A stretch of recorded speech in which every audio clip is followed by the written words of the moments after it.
Have you ever waited on a promise for so long that it started to feel impossible? Romans chapter 4 tells us about Abraham, a man who received a seemingly outrageous promise from God, that he would become the father of many nations, even though he was nearly 100 years old and his wife Sarah was barren. But here's the remarkable part. He did not waver through unbelief regarding the promise of God. Instead, his faith grew stronger. Why? Because he believed God was able to do what he promised.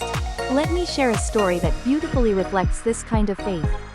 In the book The Hiding Place by Corrie ten Boom, Corrie recounts how her sister Betsy, even in the horrors of a Nazi concentration camp, held on to God's promises.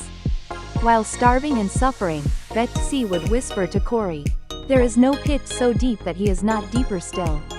She believed, against all odds, that God was still good, still present, and still faithful.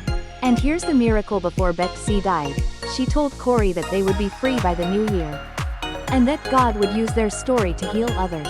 Betsy died in that camp, but Corrie was released, due to a clerical error, just days later. She spent the rest of her life sharing the hope and power of God's promises around the world. Abraham and Betsy remind us that faith isn't about denying our circumstances. It's about anchoring our hearts to the God who is greater than those circumstances. When everything in us wants to doubt, faith says, "God, I trust you anyway."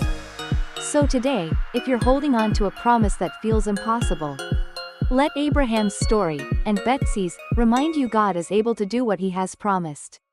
Don't waver. Keep trusting. Keep glorifying him. Because the waiting isn't empty, it's where faith grows strong. A man who received a seemingly outrageous promise from God, that he would become the father of many nations.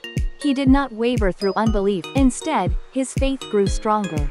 God was able to do what he promised. Let Abraham's story, and Betsy's, remind you God is able to do what he has promised.